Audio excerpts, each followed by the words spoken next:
Joseph, it's Lynn. I'm sorry to bug you, but it still hasn't come in. Can you just double check that it left your outbox? Oh, really?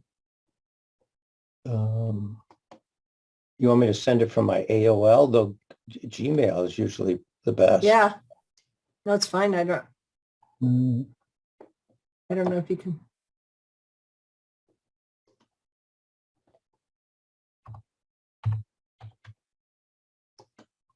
You're Lynn Mayer, right? Yeah.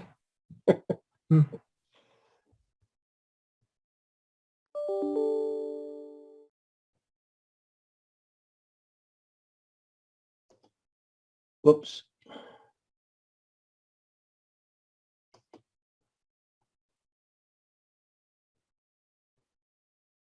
I sent Astrid the link, by the way. Oh, that's good. All right. Michael's not on. Huh?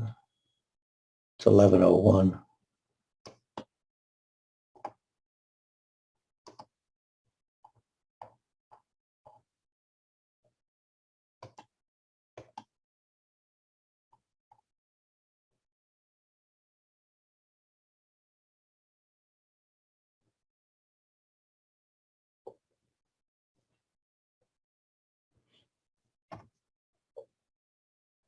Where is Michael?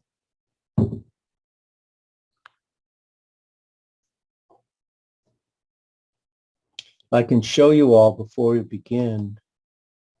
I ran a graph on myself this morning, which I'd like all of you to do for Tuesday. Any of you that work with the heart sound recorder. This is my graph this morning. I usually run one in January and one in June or July, twice a year, check myself. So looks pretty good. You can see that I'm missing some second sounds. That's why I put that in just in this quadrant. So my intake of vitamin F and maybe calcium's a little low.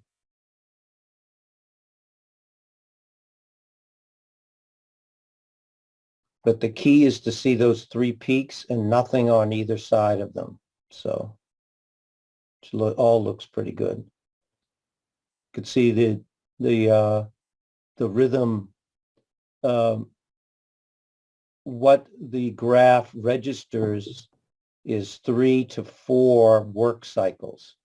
And you can see I have 2 really good work cycles and then 1 a little weaker. So this might mean that I need a little more cardiotrophin. I take 3 a day, maybe a little more, or some vitamin E, which I do not take every day. So I get a little bit in my Ligaplex 1, but, and you can see here that that's also a sign. When you look at that S1 and you don't have those 3 peaks, you could see that either there needs to be a peak here, or this is the center peak, and these are weak. So that's all a sign of cardiotrophin.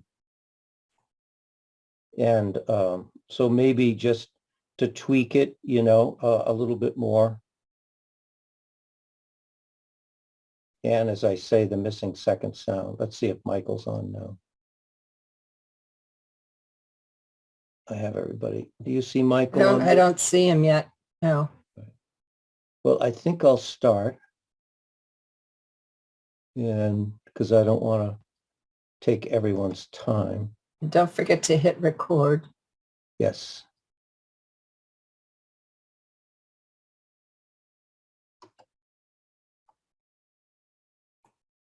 So just remember, everyone, for the heart sound recording webinar for next Tuesday, make sure you run a graph on yourself and send it to me, and I'll get through as many as I can.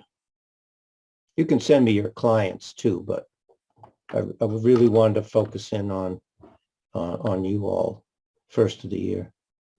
Okay, so let's do this.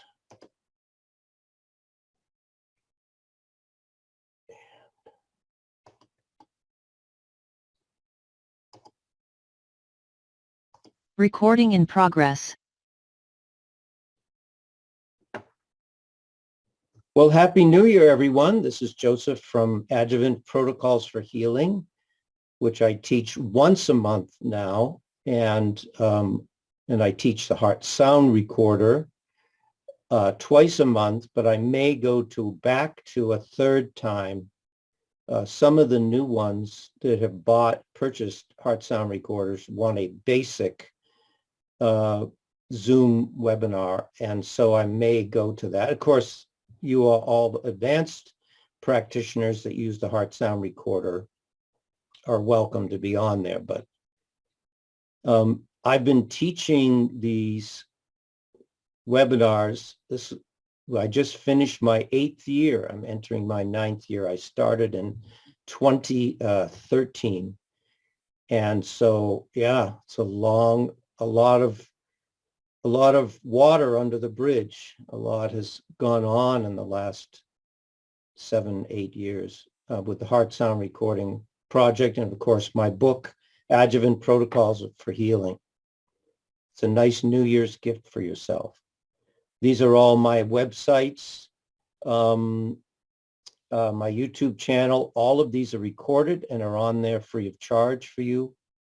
And then to purchase my book and my blogs, which I write a monthly blog.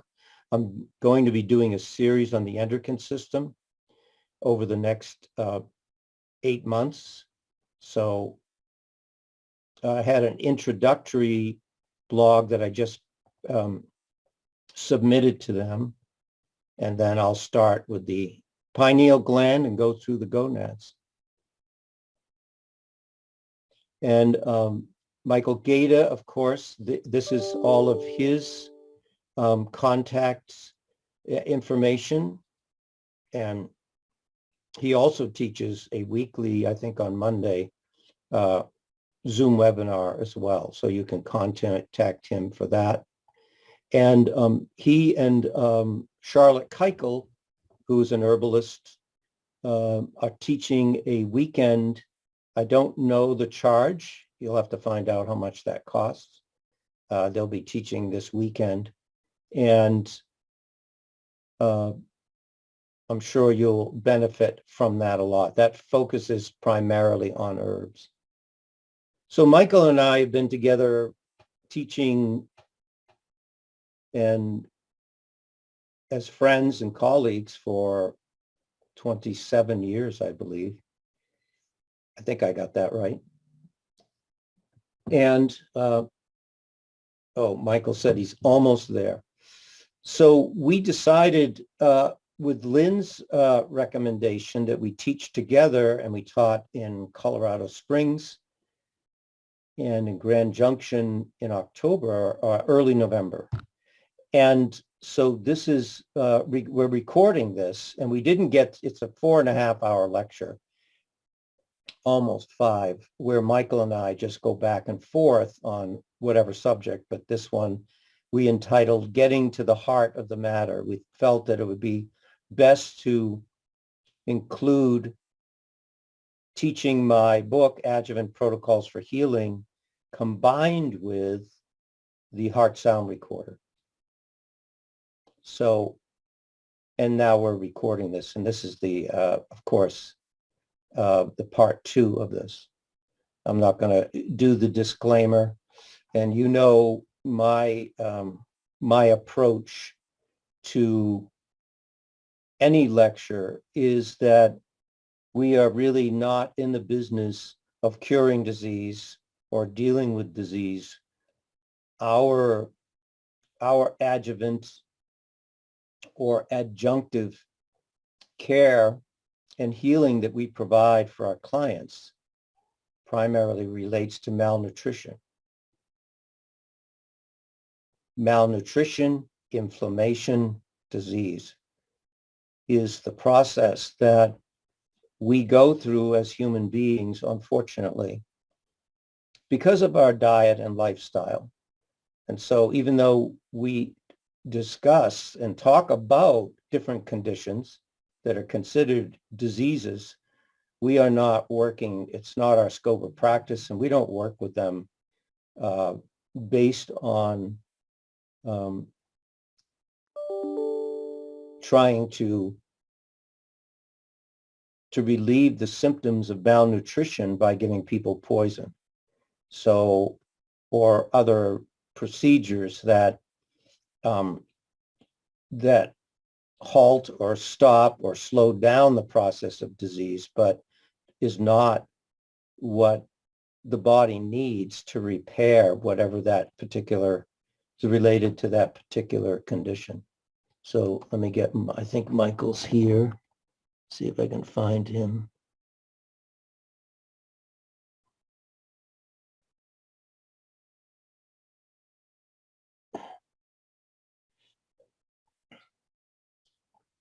Oh, maybe he's not on. Thought he was on.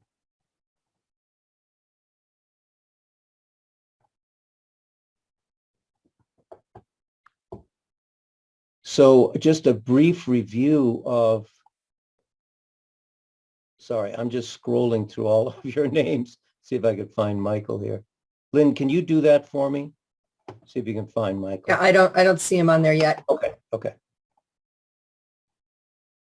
As we know that the number one cause of death in the world still remains is heart attack or stroke. As a lot of us that are baby boomers enter into our senior years, 60 or above, we know many friends that have had trouble not even discussing the recent challenges that the world has had with viral implications to their health and well-being, but just in general as people get older. And it is because simply they are malnourished. And we have seen this over and over again. And we will remember that the father of cardiology explained this so well. The heart is the beginning of life, the sun of the microcosm. For it is the heart by whose virtue and pulse, and virtue, you could say, has to do with quality of tissue structure, of tone, and its presence through its strength and tone. And of course, the pulse, which is the rhythm, and the rate is what moves the blood and creates that pulsation of oxygenated blood moving out 100,000 miles, 100,000 times a day, and resting. Twice as much as the heart works, it rests. If you live 100 years, your heart sleeps completely at rest, 67 years. And that movement of blood is perfected, made apt to nourish, nourishes every cell. If the blood in oxygen and nutrients do not get from the top of your head to the tip of your toes to that extent, that tissue diminishes and eventually decays, dies, and is preserved from corruption and coagulation. It's interesting that in 1628, they didn't even know about strokes. But he put this in. He realized about in his own brilliant way, in my opinion, he's a brilliant man, that the blood's coagulation caused this corruption. And that without the heart, he considered it the household divinity. It's something that is so essential to everything else that we do in life, physically, mentally, emotionally. Our heart has to be at a level of quality where it is discharging its function, nourishing, cherishing. Interesting words he used, rather esoteric, quickens the whole body. And indeed, the foundation of life, the source of all action. So I'm not going to go into this because Michael and I discussed this last time, and you can get that recording. As I say, we'll be posting both of these next week.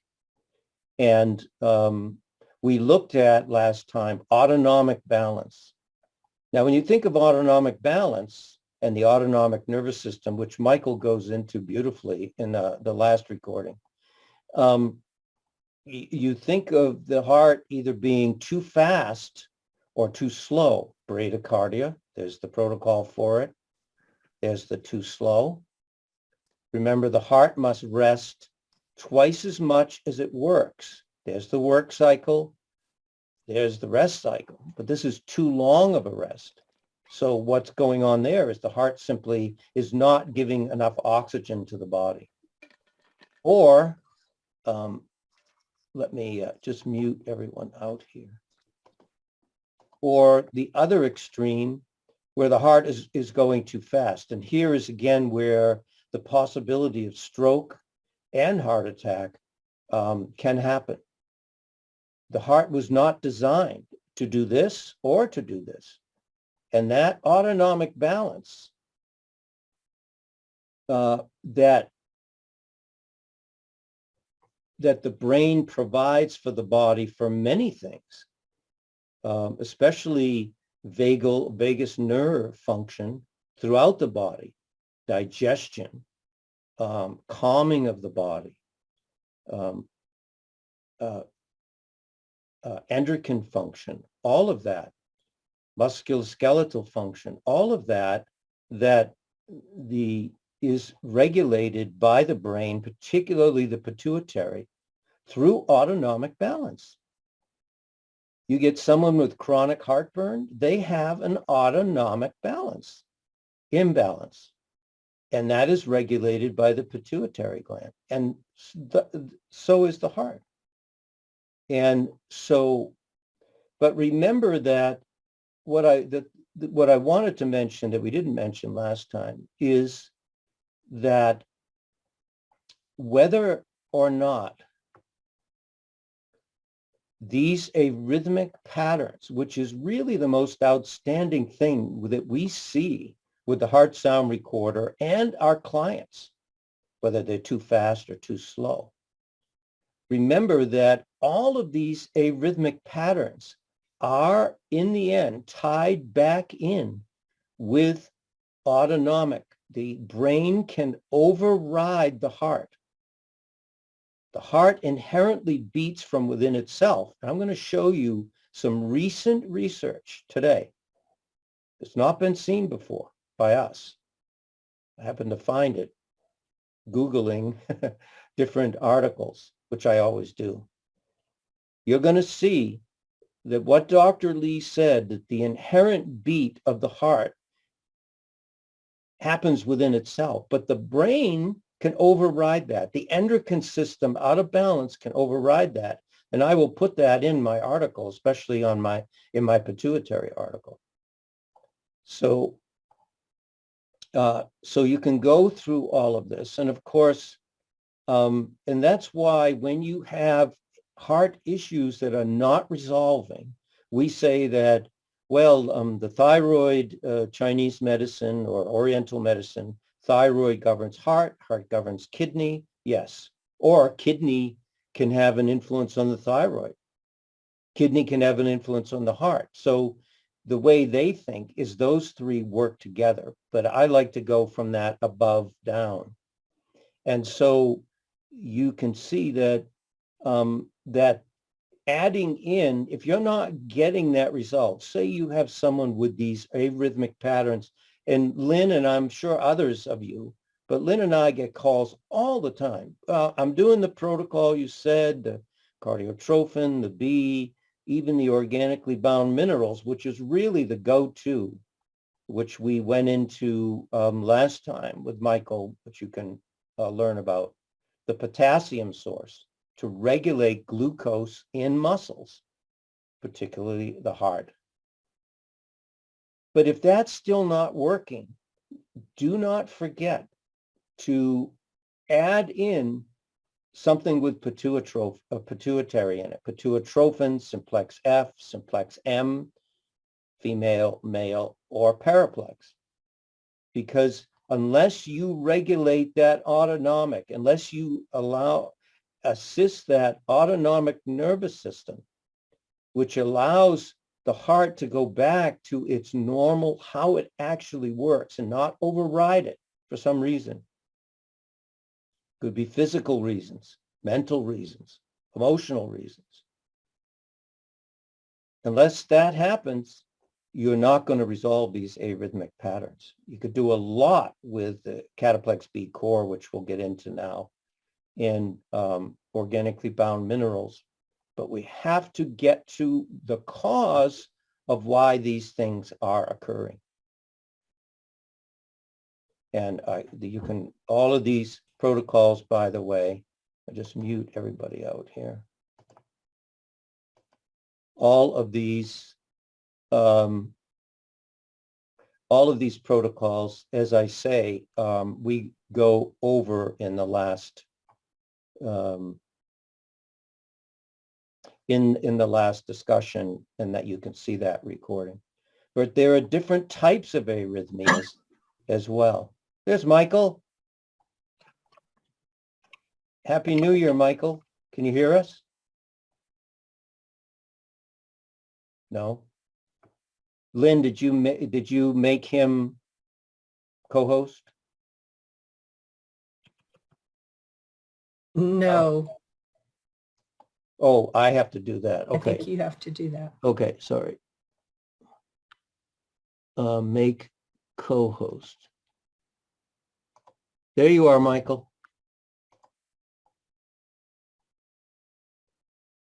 Can't quite hear you. Oh, here it is. There it is.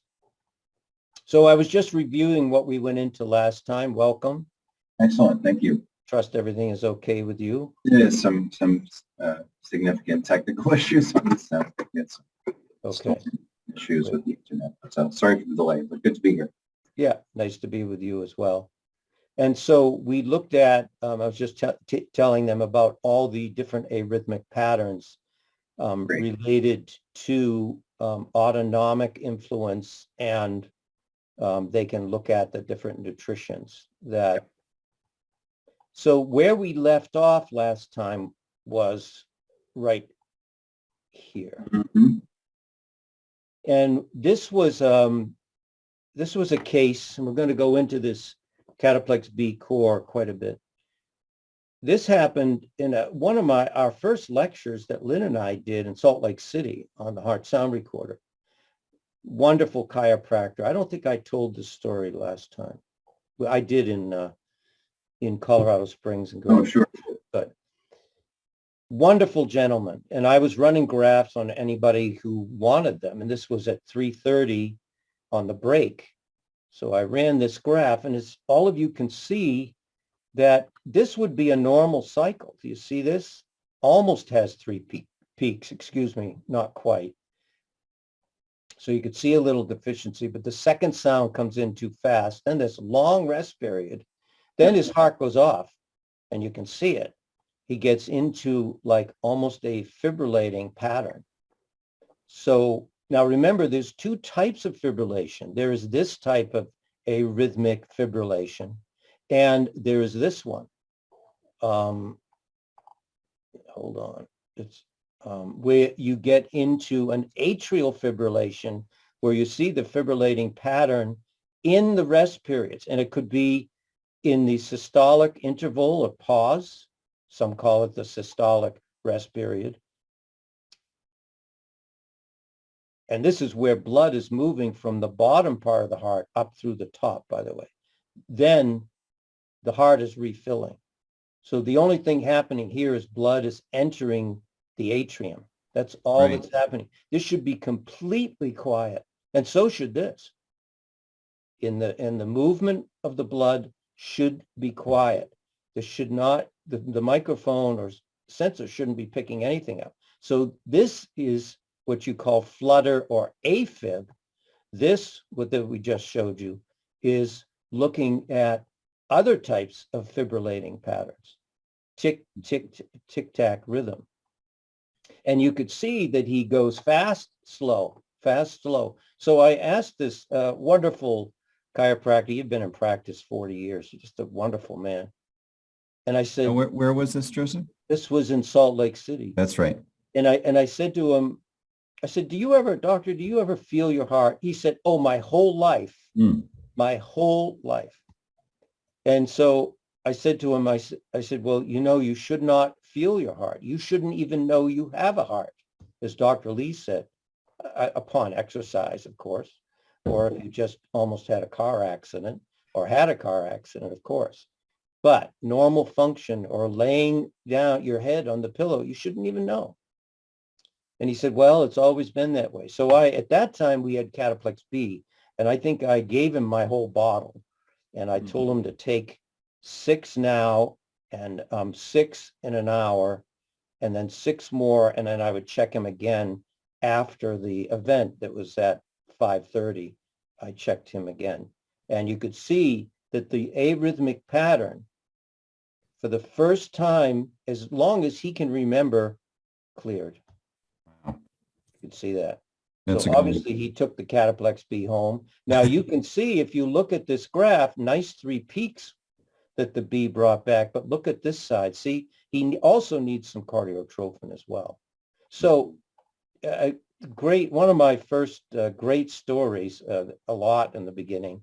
And, every time, as you know, Michael, you go on the road or I go on the road, we test people. We always find somebody that had something going on that they didn't realize. Oh, indeed. And he Indeed. had this tacky Brady syndrome. Yeah. Fast, slow, fast, slow. Now, remember, this is not AFib. This is a type of fibrillation that relates to the rhythm related to the opening and closing of the valves. Mm-hmm. Now, why was, this is just the before. Oh, yeah. So fast and slow. So I already talked about that. So why is that going on? Dr. Lee said that the inherent heart rate is found within the heart itself. Now, to this date, medical science has never been able to explain this until now. Mm-hmm. Just found this article the other day.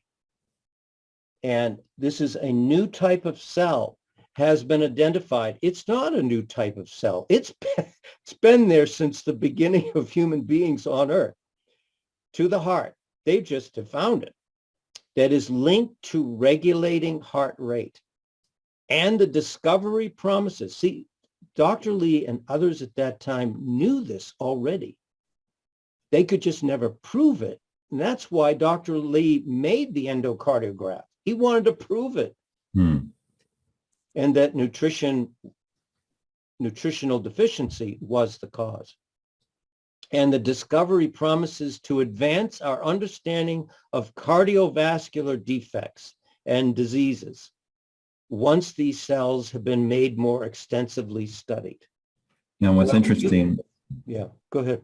Yeah. Well, what's interesting is the type of cell they found was a form of a glial cell. Now, the glial cells are generally thought to exist in the central nervous system as the major component of the in-house immune system of, say, the brain, for example. Right. So that, you don't have like lots of other typical types of immune cells in the brain.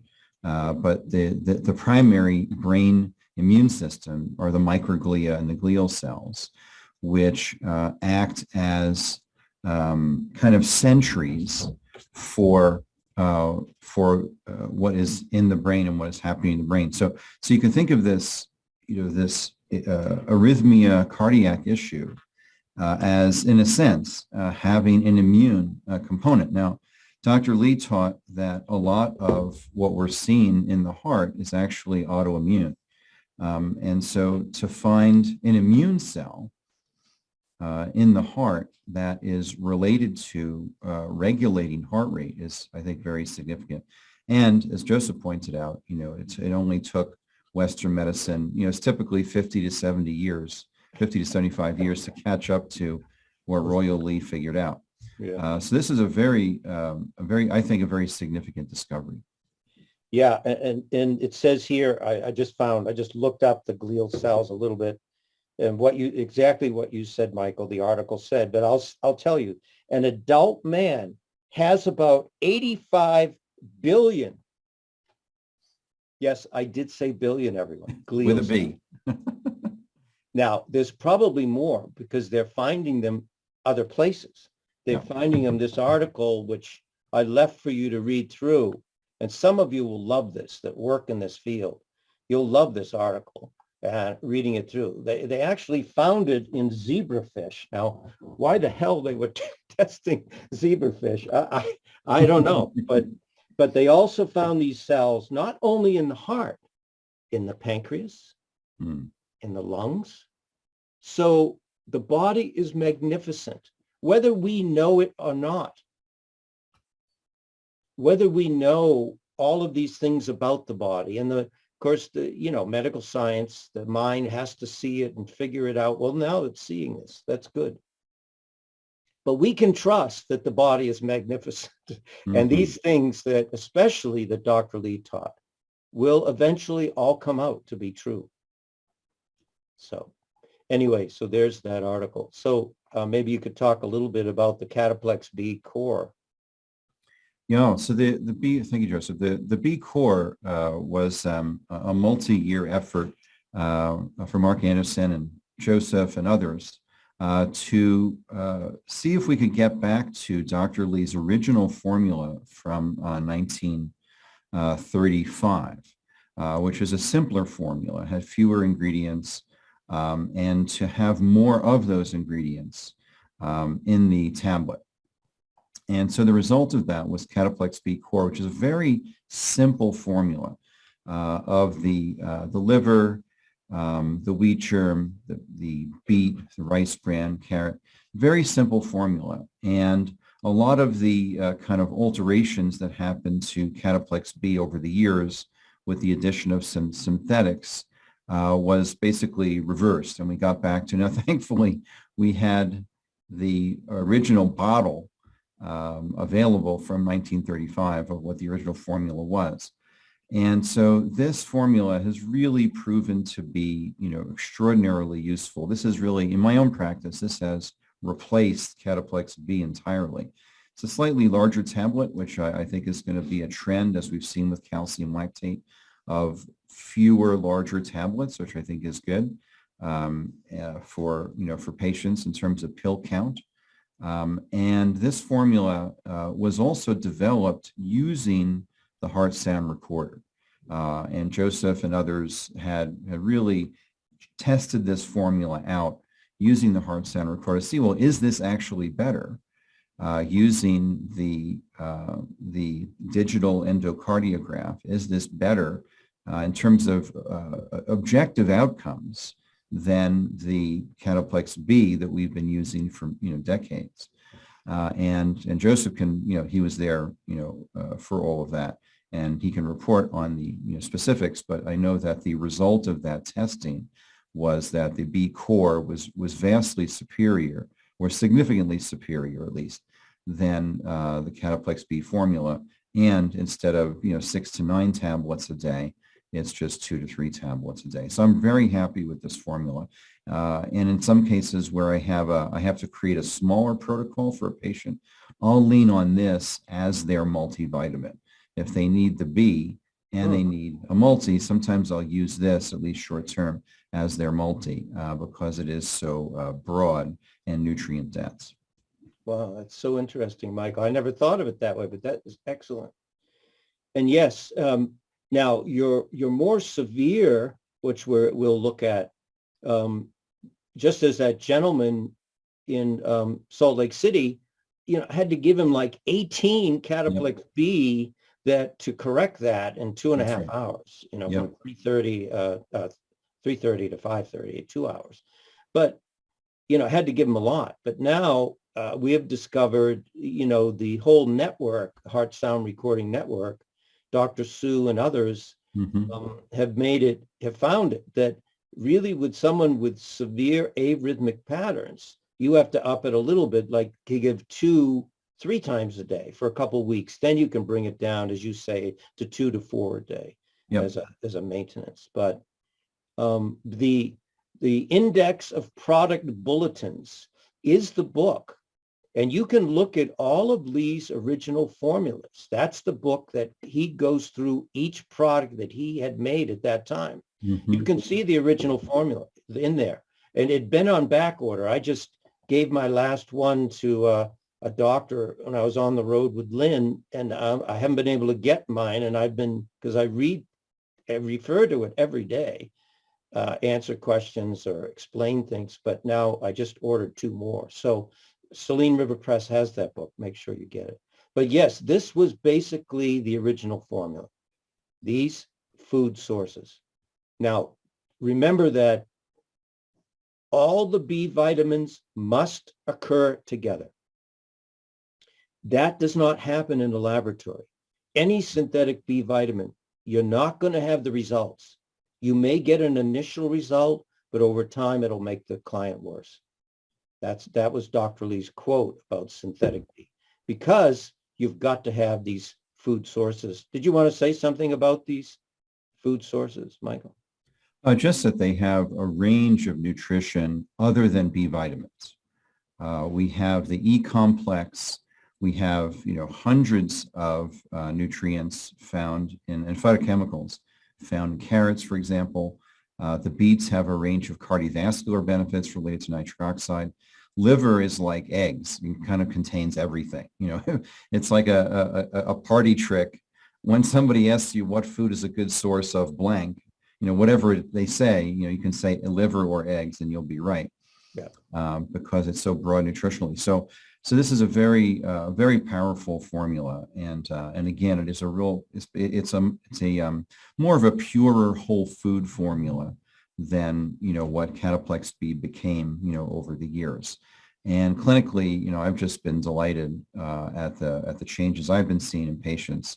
Were really superior to what we had with Cataplex B. So it's wonderful. It's really a fabulous formula. In fact, since the project, the Heart Sound Recording Project, and this product has been out, I think, for a little over a year, maybe not even quite. This is now the #1 selling product in standard process. I was just with Charlie in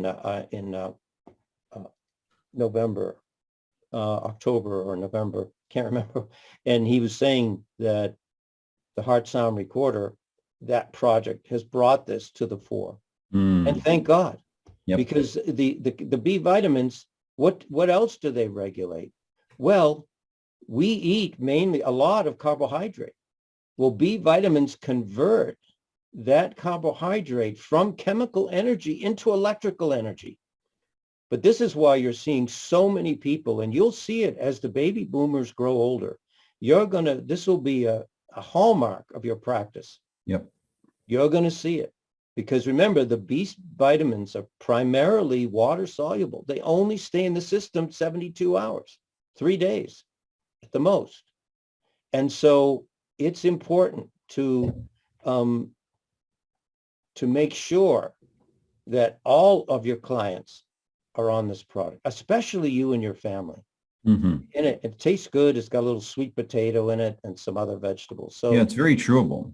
Yeah, definitely. For kids, it breaks down fast if you want to grind. Yeah, children is amazing. So that is really the gift that in this new year you can give to all your clients. I would put them all on Cataplex B Core. I love what Michael said about making it a multivitamin, because you're going to help with not only carbohydrate regulation. People have a lot of cravings. They eat a lot of sugar over the holidays, and then they can't get off of it.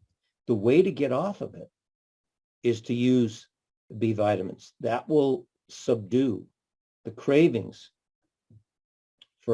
because of the utilization, how much it helps utilize the carbohydrates from your normal food. You don't need that extra. And of course, Colacol can help with that as well. Yeah. For all of your people that cannot stop eating sugar and craving sugar, because that is more or less a liver issue, a liver biliary issue. Yeah. So we got a question, Joseph, that came in. I thought I would address. Jie Zhang, welcome.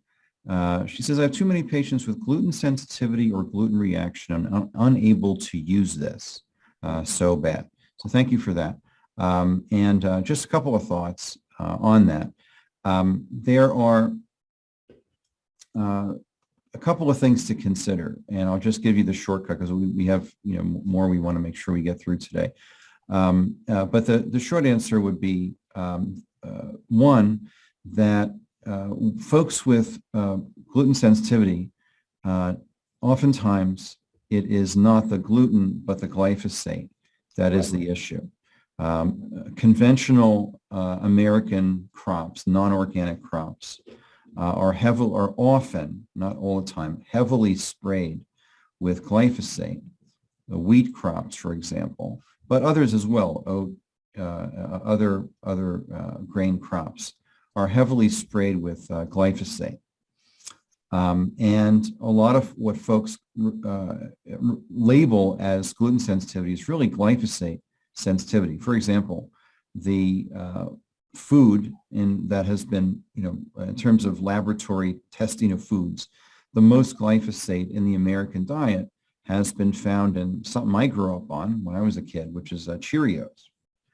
And they found the most glyphosate of any American food in Cheerios. Number two was Honey Nut Cheerios. And so that's like thing one.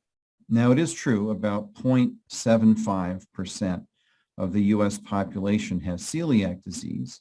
And then another, probably slightly larger percentage has some degree of sensitivity short of celiac. Now, the thing to remember, if a patient actually does have a gluten sensitivity, is that it is like everything else, is a dose-dependent thing. In other words, a certain amount is needed of whatever a food allergen is to trigger an immune response. For example, I'll often ask patients on intake, how they do with bread and wheat and things like that. And I never forget, I had this a new patient come in and I asked her that question. She said, oh, it's very interesting. I've been experimenting with that. And she found that she could eat a maximum of 2 slices of wheat bread per week. And if she went above that, she had some trouble. But she spent, months experimenting, and so what she found was her triggering threshold, her TT, which is not the Audi car, but the triggering threshold, and below that, in other words, she could eat up to 2 slices of bread per week, was below her triggering threshold, and she really felt perfectly fine. She didn't have any bloating, weight gain, water retention, runny eyes, stuffy nose, all of this, bloating, gas, abdominal pain. And she was really okay. Other folks, they'll be able to tolerate more, and some will be able to tolerate less. So the triggering threshold is important to remember. And what I've observed, given that, I think it's at this point about 2/3 of standard process formulas have been lab verified gluten-free. The other ones would be considered very low gluten, 100 parts per million or less, typically. And what I've observed, even in celiac patients, is that there's simply too little of the gluten in the product to activate or to cross their triggering threshold. So it's very dose dependent. For example, all of the celiac patients, lab-confirmed celiac patients that I've treated over the years, I've given them non-gluten-free products like regular Catalin, for example, before there was a gluten-free version. and they're perfectly fine. They're taking it for months, and these are celiac patients. So that's just an example of how, the amount counts, and that for the vast majority of patients, not everybody, but the vast majority of patients, there's simply too little gluten in the gluten-containing products to be an issue. So where I go with that is I don't really, change what I'm doing with a gluten-sensitive patient. With a celiac patient, I might, but not always. I'll sometimes give them the regular products. So the bottom line is, don't be afraid. Sometimes it's psychogenic, where the patient reads the label and their throat closes up, where it doesn't actually have to do with the product. And I've kind of tested, patients on that and given them lab-verified gluten-free products like Cyruta Plus, or even wheat germ oil pearls are gluten-free, and they're perfectly, and the gluten-free product they react to, and the product containing gluten they don't, because I told them that it was gluten-free or not. So there's a few layers to this, but that's the basic idea. I wouldn't hesitate to give one of these products to a gluten-sensitive patient. And, worst case, you have to switch to a gluten-free product, but I think you'll be surprised if the patient is open, psychologically, I guess you'd say, that many of these folks will do just fine. Yeah, so my thoughts similar to yours, but here is the important thing. First of all, there is a gluten-free Cataplex B. Yep. So that's number one. Secondly, you can use the food sources. Give them liver. Give them rice bran. Yep. Now, all the sources of these substances are in the back of my book. And I called the company that has the rice bran. I called this company. I had them send me their assays, and there is B vitamin in there. And then, unfortunately, for these gluten-sensitive people, the number one source of the B4, F-O-U-R factor on Earth is defatted wheat germ. So these people are at a real it's a real problem. So that's what I would say to that. There are other solutions, but everyone, you must have B vitamin every day in your diet. Yep. You must. You can't live without it. The second thing is, if a person is chronically sensitive to gluten, that means that you haven't gotten to healing the problem. Yep. That's scurvy, as Michael said, that's scurvy of the gut. You should, over time, be able to close those villi gaps so that the protein from the wheat or whatever it is leaking into the bloodstream is no longer doing that. And that would be Cyruta Plus. It's in my book under my celiac protocol. Dermatrophin. Because when a person reaches the point where they are chronically celiac or chronically sensitive, that means that's an autoimmune. Just what Michael was saying earlier. That's an autoimmune condition now. Now the immune system will forever, the rest of that person's life, attack that tissue. And without the substance that's going to distract the immune system away from that, which is dermatrophin, they're not going to get better. The immune system is fierce. It's fierce. It's doing what it's supposed to do, by the way. Those proteins cannot be in the blood. There's nothing wrong with the immune system. It's doing what it should be doing. So what we have to do is heal the problem with nutrition. So it's in my book, but those are the main two products, is the Cyruta Plus, and those little capillaries in that villi are gone or have little blood flow. And so the tissue begins to shrink up and die, basically, or function very poorly. And then there's the immune component. Did you want to say anything else about products? That was great, Joseph. Thank you. That's excellent. So, but this is a big topic. And as you have found the same as me, Michael, I mean, you'll get that 1% or it's less than 1% that can't handle Cataplex B Core. Yep. But I'll tell you, they're the ones that need it the most. That's right. That's right. And isn't that funny how life works like that? Mhm. So let's move on now. We spent a lot of time on that, but that's fine. Even if we do another hour and a half in March with Sure. Michael and I'd love to have him on again. So let's look at stroke now. And Michael, why don't you start out and then I'll say a few things. Yeah. So there are two types of stroke, and we have in the U.S. 800,000 strokes per year. About 1 in 5 are fatal. And there are two primary types, thrombotic, which is an occlusive, which is a blood clot obstructing a cerebral artery, and that's about 87% of all strokes. And then there are hemorrhagic or bleed style stroke, which accounts for 13%. So in the stroke protocol, what we need to do is two things. One is we need to address the blood clots, which is the most common cause, again, 87%. And we need to use, and it's right there's the first formula, what Dr. Lee referred to as the anti-stroke vitamin. And when Dr. Lee wrote that Cyruta and Cyruta Plus were the anti-stroke vitamin, he knew that one, these were the anti-hemorrhagic factors, that he also referred to it as vitamin P, the anti-hemorrhagic factor.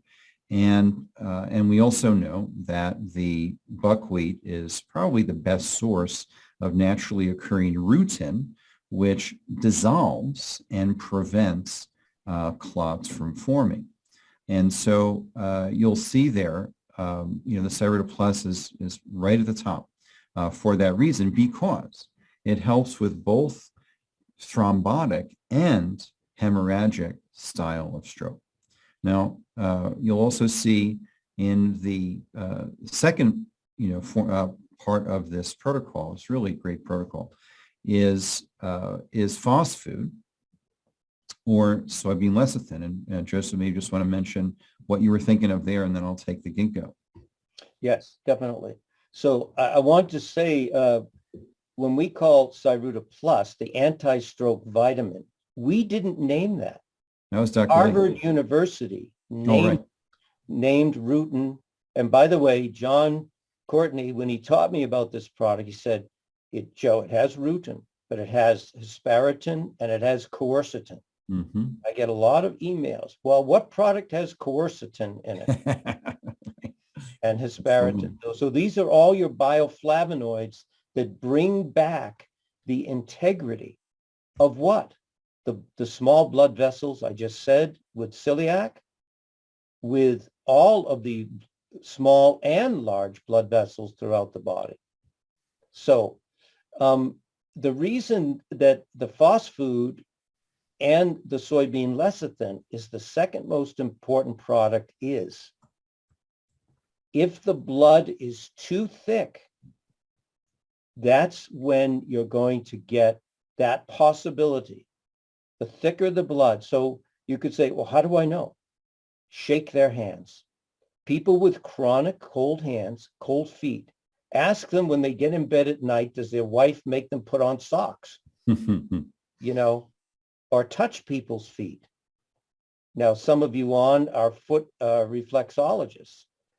Touch people's feet. If they're chronically cold, they don't warm up. You know that the blood is too thick. The other way is, again, the heart sound recorder. Oh, sorry. What did I do here? Let me get back. Where am I here? Okay. Let me just get back to that. I want to show you what that looks like. You want to go the other way. Yeah. So in the aortic valve, let's see, where do I have that here? Keep going. Yep, just past it. Oh, you're looking for the valve? I'm looking for the aortic valve. Hold on. Okay. A second here. I think Yep. I had it up here. I don't know what valve that was. Maybe it's further down. In the aortic valve, the second sound, if it's higher than the first, you know that that is poor circulation. Mm-hmm. So, and we'll talk about that when we get further down here. But I wanted to show it to you because a picture's worth 1,000 words here. Mm-hmm. Where is it? Oh, yeah, I put it in here.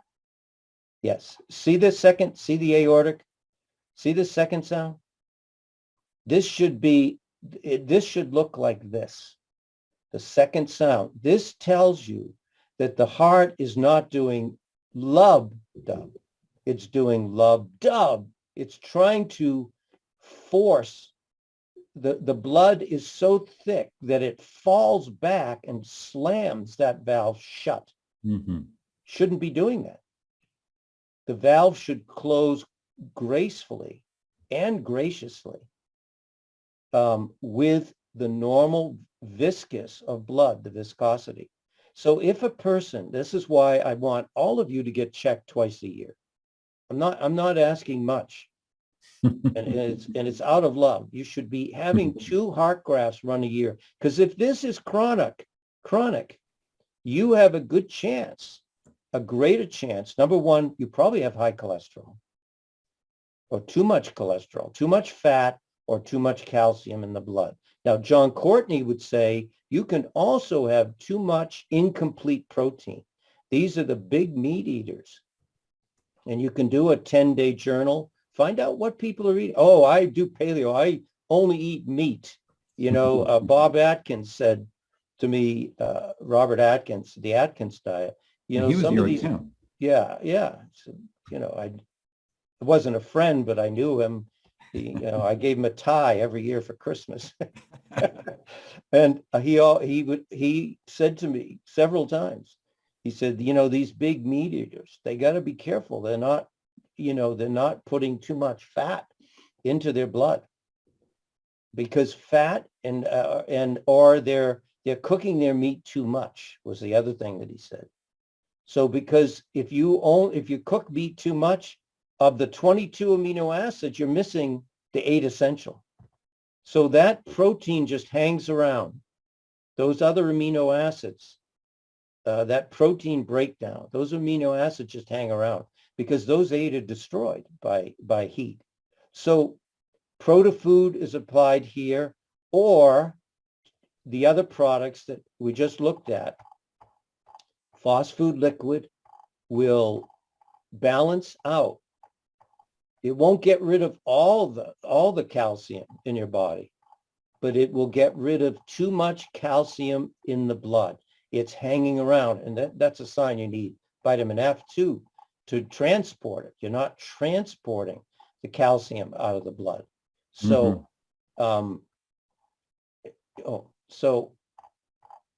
here it is. So phosphate liquid is good, and that's a dropper full or even 2 in the morning and 2 at noon. And I've just done this with clients with cold hands and cold feet, clears it. Mm-hmm. The other is soybean lecithin is phosphatidyl. There's your phosphorus, choline. So choline emulsifies fat. This is why this is a perfect formula, everyone. Perfect formula for stroke prevention. Mm-hmm. Phosphatidylcholine. By the way, it also has phosphatidylserine in it, which is the number one admitted by medical science that prevents Alzheimer's. It's the only credit they have ever given to a food substance. Now, remember this. 1/3 of your brain is lecithin.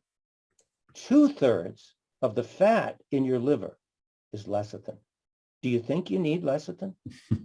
So this is a perfect product. And as I say, this should be more in between meals. You don't want to take phosphorus when you take calcium. So I recommend you take your phosphorus products during the day, take your calcium just before bed. As long as you take it an hour away from it, Mark says 20 minutes. You're not going to neutralize the effect of one or the other. So that is, and then we'll get into the lifeline screening in a minute. So, and then Michael's going to go on to the other really essential part of anti-stroke supplements, Ginkgo. Yeah, so Ginkgo, and you can, I've got a slide or two on that, Joe, so you just move ahead a little bit. Yeah, there's a Serrata Plus. Yeah, we'll circle back to the scurvy bit. Oh, But yeah. ginkgo is easily the most important herb for the circulatory system, for the vascular system.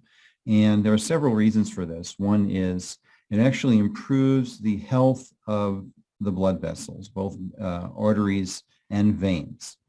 And it is definitely a circulatory tonic, a systemic circulatory tonic. Some of the research on ginkgo's benefits in memory and Alzheimer's, dementia, focus, concentration, this sort of thing. Part of the reason for that is the pretty significant, like in some cases, massive increase in blood flow to the brain, but it's also systemic. It also helps to reduce lipoprotein A, which is surprising because that's considered to be a genetically determined factor. But here we have ginkgo lowering it, so that means there are epigenetic influences. And lowering oxidized LDL, which is really the only dangerous type of LDL. LDL, like HDL, is protective, just in a different way. But the oxidized LDL is what makes up vulnerable plaque. Vulnerable plaque with stroke is kind of a big deal because vulnerable plaque is what makes up, is what leads to generally thrombotic events and thromboemboli. And it's the vulnerable or rupture-prone plaque that is quite dangerous. And that rupture-prone plaque is made of oxidized LDL. And that's why it's a very infrequently used and little known blood test that everybody, certainly anybody over 40, should have their oxidized LDL checked because that's a very good indication of how much vulnerable plaque there might be in the vascular system, which is likely to rupture and form a clot. And clots generally form from the bursting of vulnerable plaque made of oxidized LDL. So the upper limit for that should be 45 on a blood test. And so ginkgo is also neuroprotective, which makes it useful in stroke, even after a stroke, in terms of stroke prevention and helping the brain heal. Enhances cognition, even improves insulin sensitivity. Now, how many of these patients who are having strokes, part of the issue is they have metabolic syndrome, where they have elevated blood sugar, elevated triglycerides. As Joseph was talking about, we've got to clear that fat. And that fat, that triglyceride, fasting triglycerides should be below 100. A lot of these folks are walking around with, triglycerides in the hundreds. All that fat, circulating fat, clogging up their blood flow. So ginkgo is just an incredibly, incredibly important formula. It improves the health of the glycocalyx, which is that matrix on the inside of the blood vessel and part of the vascular system. And also, just has a range. I mean, the amount, there's literally thousands of studies now since ginkgo leaf was discovered as a therapeutic agent in the 1960s. We have, thousands and thousands of studies confirming the benefits of ginkgo in humans and animals. So for its clot prevention, vascular enhancement, preventing, helping to prevent thrombotic events, it just does so many really, really important things. Now, the dose we need is 240 milligrams, is kind of the happy middle of the road place. And here's how you get there. Thanks, Joseph, is use the Ginkgo Forte or the Ginkgo liquid. And then there are formulas that contain ginkgo that you can use to add up to your 240. So personally, I take typically 3 Herbal Vital a day, which will give me 90 milligrams of ginkgo. And now I'll go through phases where I'll take preventatively 1 or 2 Gotu-Kola complex, or if I've got some aches and pains, incomplete repair, I'll use some Gotu-Kola complex for a time. So you want to use the different ginkgo formulas to add up to your 240 dose. Now, I've read Ginkgo studies with 90 milligrams, with 120 milligrams, with 900 milligrams. They're all over the place. But the middle of the road, kind of the top of the bell curve for most of the evidence, centers on that 240. So this is a very, very important healthy aging, preventative, and also, cognitive enhancing formula. And you can, if I'm going to teach an 8-hour seminar, I'll often take, 5 or 10 of these in the morning, where I'll just pound, 10 Ginkgo Forte the morning of an 8-hour seminar, and I'm just sharp the whole day. It definitely can work acutely. Or when I have students who are going to take exams, or accountants around tax time, they'll take, much larger doses of Ginkgo because it's so safe on that acute basis for a day or two or whatever it is. And that really enhances their focus and concentration. And I noticed that, just very, very clearly when I started kind of hitting it hard just on the morning of a seminar, the significant increase in kind of mental stamina and focus. Yeah, and it's interesting that the ginkgo, that substance, that frequency on Earth, is one of the oldest living fossils on the planet. And Lee Carroll used to have these slides of before and after at these ginkgo trees outside the town hall in Hiroshima, and it's the only plant or substance that lived from the atomic bomb. You talk about hearty, really, and its DNA has never changed. Mm-hmm. Ginkgo existed in its current form, according to the fossil record, for 100 million years before the dinosaurs. So they're estimating ginkgo trees, as Joseph said, relatively unchanged, like as they are now, existed between 200 and 250 million years ago, which is astounding. So that kind of defines resilience if you've been around 100 million years before the dinosaurs showed up. And everybody's always throughout their life worried about my DNA. I don't want to express bad genes. Yep. I don't want to get into that bad genetic replication. Well, the gospel according to Joseph, if you take ginkgo, what the plant does in its reality on Earth, it does in your reality, in your body. Absolutely. So there it is. Now that's my hypothesis. No, I love that, Joseph. Yeah. Well, you taught me that 25 years ago, that it's the vibration of the foods and plants that is so profound. Right. It's really amazing. I just want to do a quick review of some things I put in the chat. I put the link and the actual full text article of that glial study in the heart is in the chat box, so you can click on and download. Also, Joseph was talking about phosphorus. I think it's really important that we check the hair minerals, the tissue minerals on all of our patients and look for deficiencies and toxicities. And so I put our resource packet in there that you can download and get some free hair tests. Thank you, Mark. So, well, in my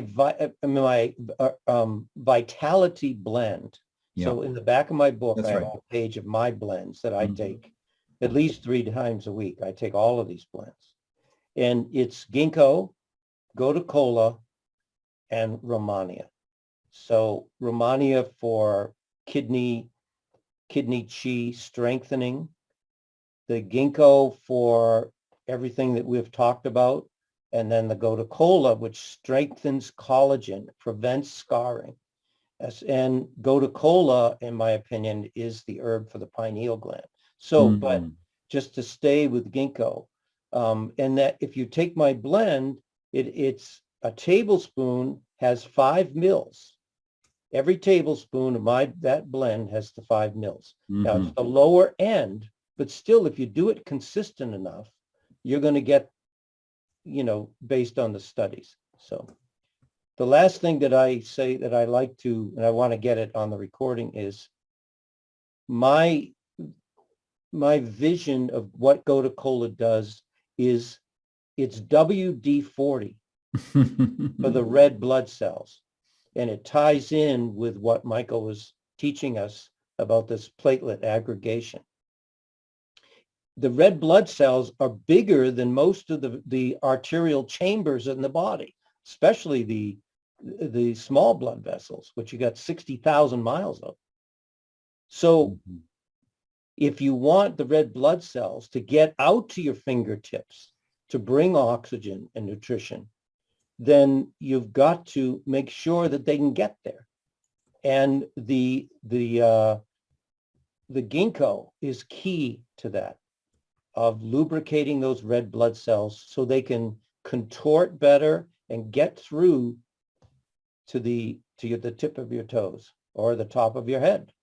So very important herb. One of the most, I don't know if we could say, Michael, what's the most important herb, but I tell you, for It's a tough one. anybody over 60 years old, you know, younger people don't have to worry about circulation. They never stop moving. You know, watching my grandkids, my God, I'm worn out just watching them. But as you get older, you're more sedate. So, and then I don't know why we put this one in here, but that's okay. Okay. Oh, yeah, Josie, you just scroll back up. Just want to do a quick on Cyruta Plus. If you just go back up a little bit more. Yep, that's it. That's it. Just one more down. Oh, Yep, there it is. oh, that's right. We didn't discuss this. Yeah, so Mark and Joseph taught me years ago that leaky gut is scurvy of the gut. And that was quite a wake up for me. I always thought, I learned scurvy in school was, you know, oh, that's bleeding gums and things like that. Pink toothbrush on the system survey. But scurvy as collagen breakdown, collagen degeneration is really much broader than that.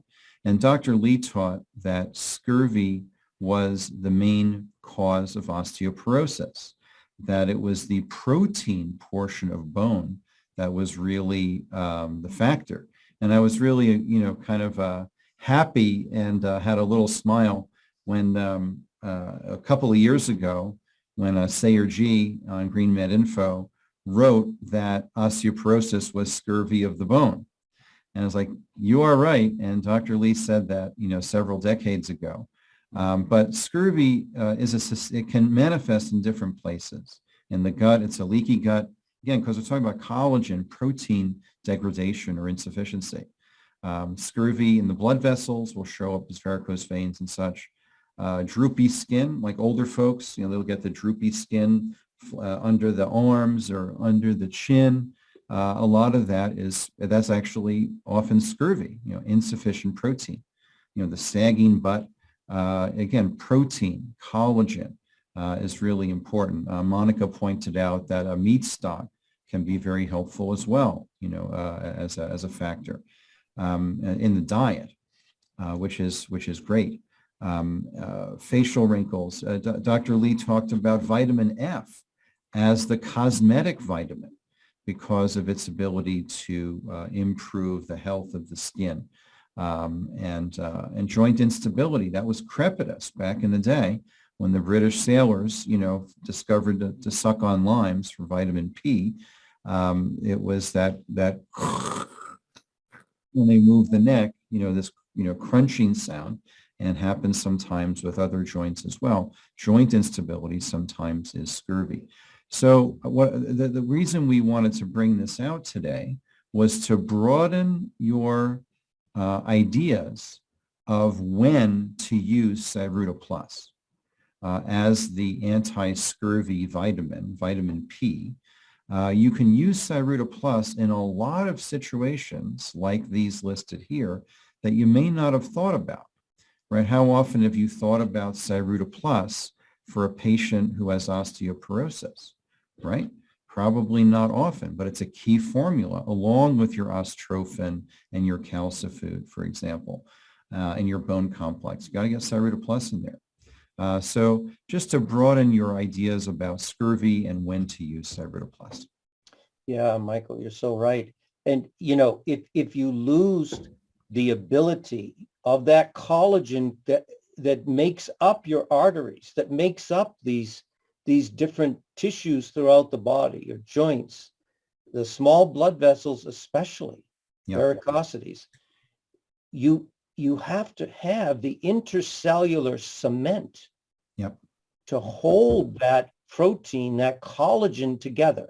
And that is Cyruta Plus. That is Cataplex C, but more Cyruta Plus, because others have said, well, which one is stronger, Joe? And but don't think of potency, think of function. So, but the function is the Cyruta Plus. The P factor is the key. I mean, we haven't talked about that many supplements in this last hour and 15 minutes. We really haven't. Yeah.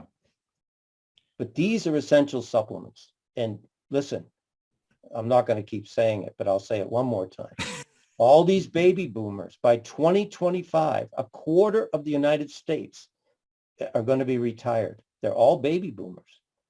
25% of this nation will be old, older. I don't consider myself old. I'll be 70 next month. So, you know, it doesn't have to, our life does not have to be bad. We don't have to fall apart after we retire. Then we can refire, can do something else, we can teach.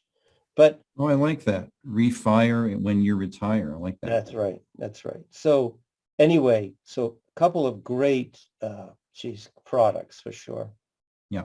And we put hawthorn in there here specifically because it's usually thought of as a cardiotonic herb, which is fine. But we wanted to highlight in this presentation that it is also a circulatory herb. Yeah. That is, it improves blood flow systemically and especially in the heart. And the current research tells us that it actually improves mitochondrial function, especially in the heart muscle. So this circulatory benefit to hawthorn was really what we wanted to highlight today. And typically, and there's both the tablets and the liquid, which are available.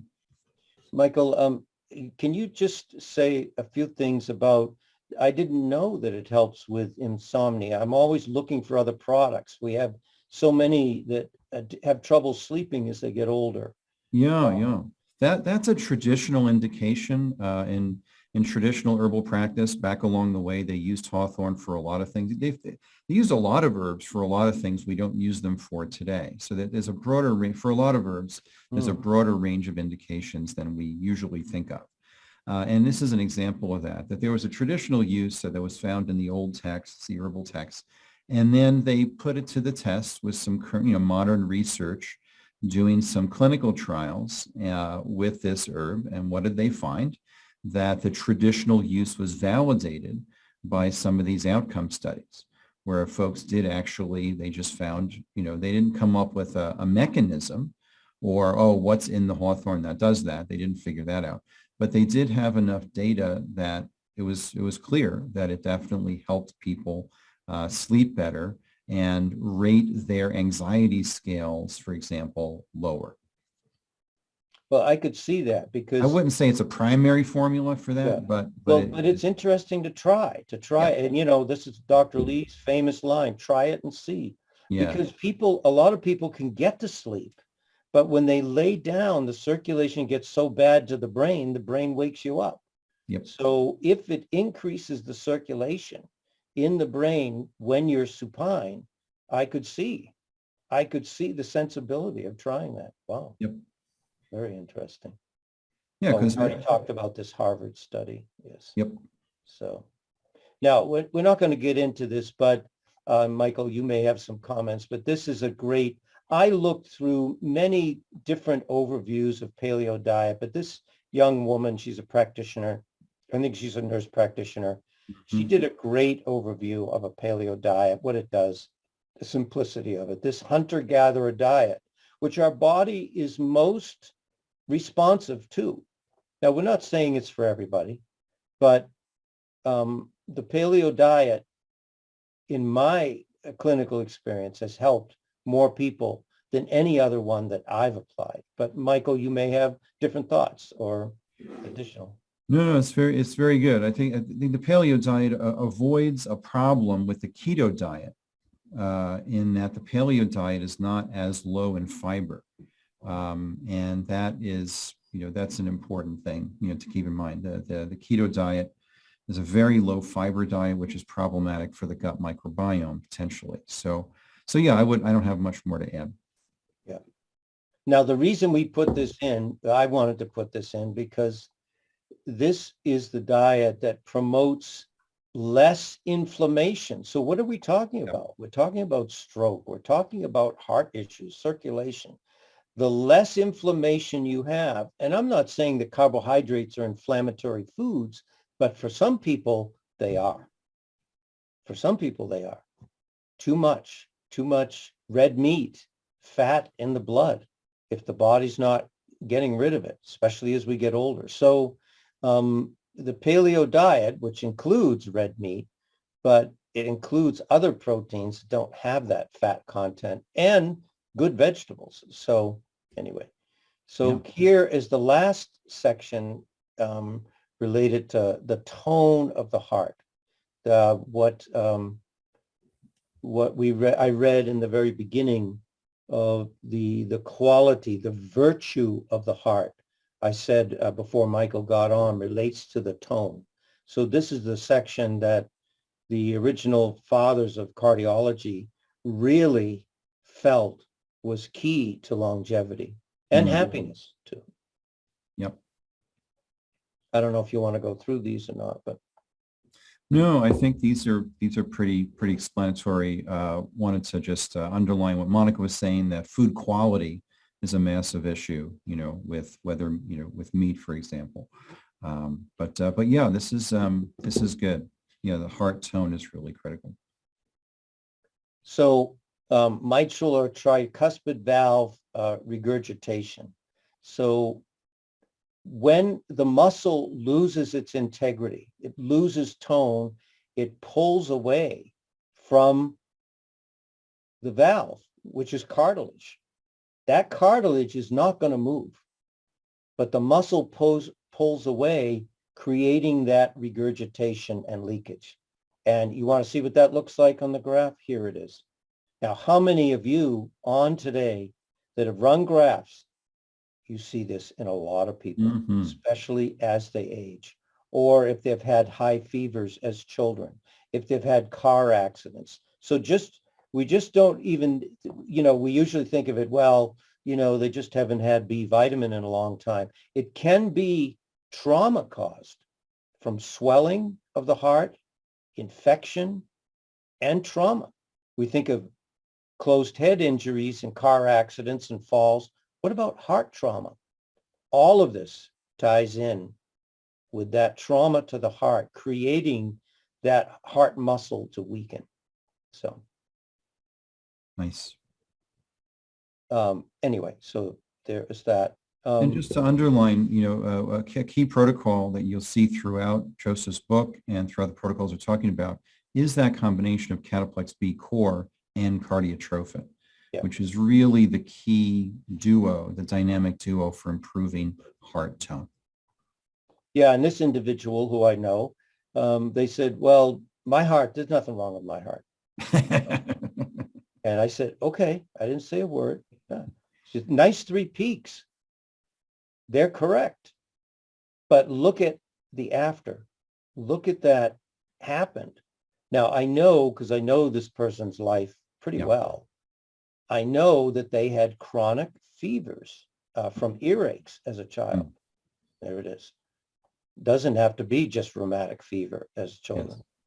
So then you can look at it that there is a post leakage, but then in the mitral and tricuspid, you can also see what we call a pre-systolic, which is, this is not sagging. This indicates that this is called pre-systolic murmur. This is when there is narrowing starting to happen around the valve. And once again, how does that narrowing happen? The lack of ability to metabolize fat in the blood and calcium in the blood. There's your soybean lecithin again, or G, dilating, opening circulation so that the fat and calcium is not hanging around in the blood. The blood is the means by which these substances move.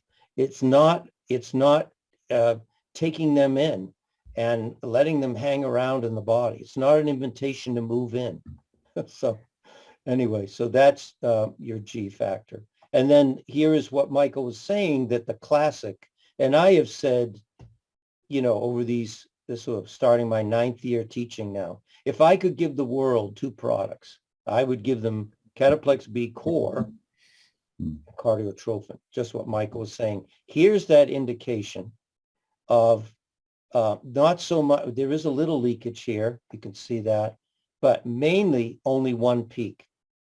And then I use the analogy of like falling into, do you sit down in a chair or do you fall into a chair? That's what the heart does 100,000 times a day. You see this with older people, or they're trying to get into a car on the passenger side. Yep.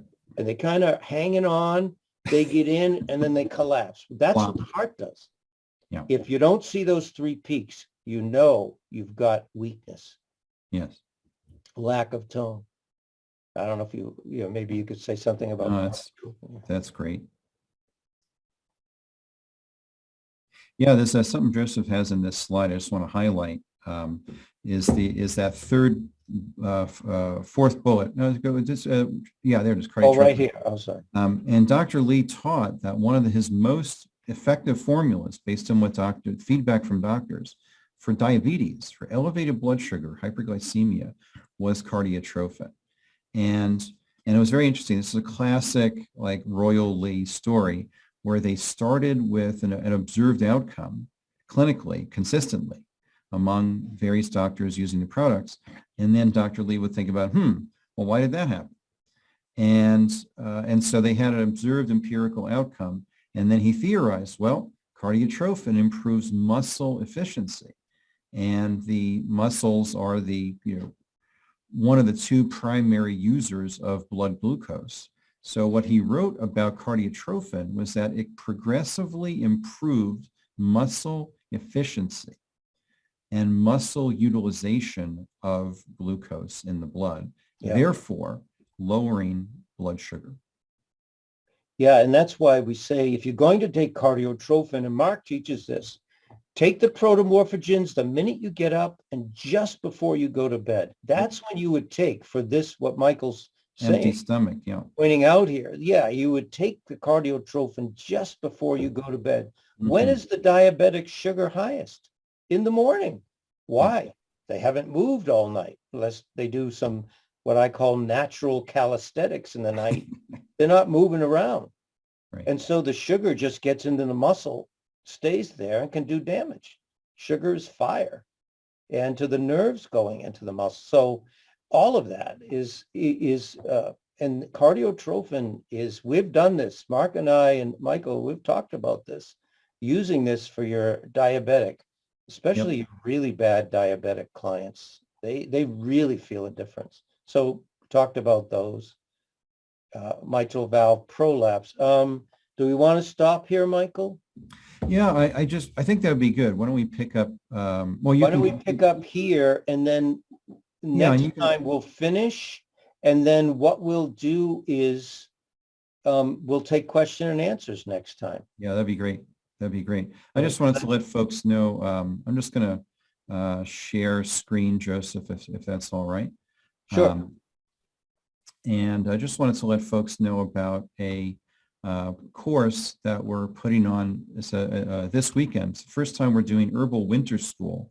I know many of you have taken Herbal Summer School over the last 2 years with myself and Carrie Bone and Charlotte Keichel. So tomorrow, Friday, and Saturday, we are doing, for the first time, a winter program because the summer schools have been so popular.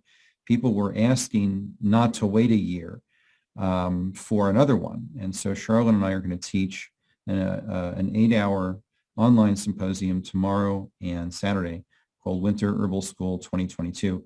And with my appreciation for you all being here today, I'm going to just put in the chat box the link to register for this course. It's very inexpensive.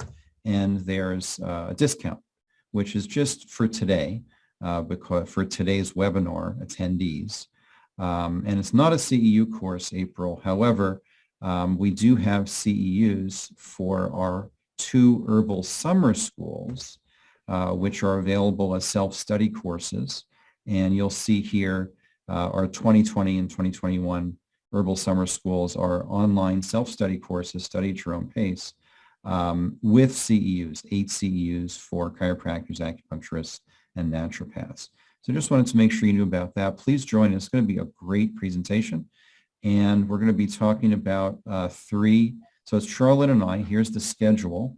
And then I'm going to continue my teaching on what I believe for today's world is one of the most important herbs, Chinese wormwood, which is Artemisia annua.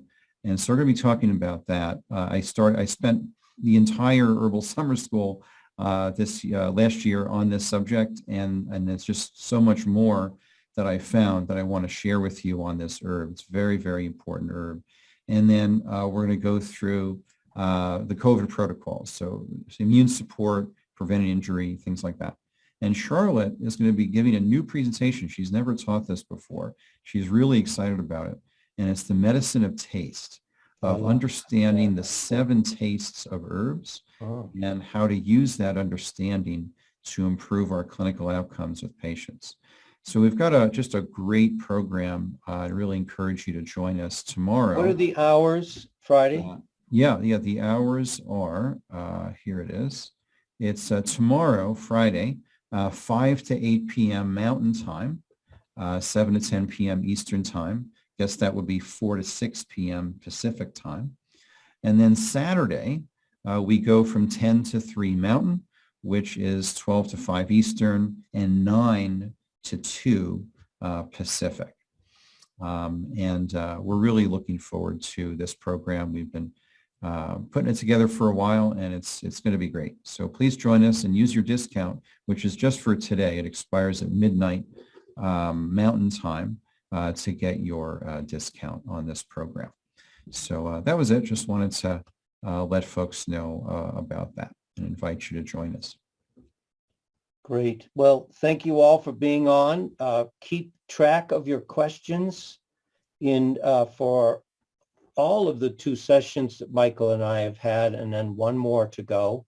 Probably take us just 30, though the way Michael and I talk. And then we'll take your questions on this subject. I mean, we can take other questions, but I'd rather stick to the subject. Yes. But if you don't, we'll take any questions next time. And Sure. we'll do one more hour and a half. So I want to take as much advantage of Michael Gaeta as I possibly can. So, That's great to be and with I you. will see you all on Tuesday. Make sure you're sending me your graphs. Oh, can you give me, did you give me the screen back? Yeah, you can share. I've got to bounce and All get right, to go ahead, our, Michael. Yep. Mastermind call. But yes, somebody asked about the recordings. The symposium will be recorded. So if you can't attend all of it live, no problem. You'll get all the recordings. All right. Thanks, everybody. Blessings to you all. Thanks, Joseph. Thank you, Michael. Blessings. So just before... Thank you. Yes, before I get off here, I said this before we began, but now that all of you are on, for my class, my webinar on Tuesday, I would like you to run or have someone run a graph on you or run a graph on yourself. I ran this on myself this morning. So I run a graph on myself the beginning of the year and the middle of the year, twice a year, just to keep track. And you can see, you know, I need a little more vitamin F and calcium, maybe a little bit more cardiotrophin. There should be another peak there. So a little bit, but everything else looks pretty good. But you got to keep track. And my goal this year is my goal every year, but especially this year, just so much going on in the health of this country and how vulnerable people are, that I keep all of you, help all of you stay healthy. So for sure, if you can get that graph run by Tuesday, send them to me. And if you don't mind discussing your health, you can, we can review them together. and see if there's anything else that you might be missing from a nutritional standpoint. So that's Tuesday at 8 a.m. And that would be Mountain Time. So wonderful to be with you all. Happy New Year. If you weren't on in the beginning, prosperous, healthy New Year. And I look forward to being with you again on Tuesday. Blessings to you all. Thank you so much, Joseph. Happy New Year. Happy New Year.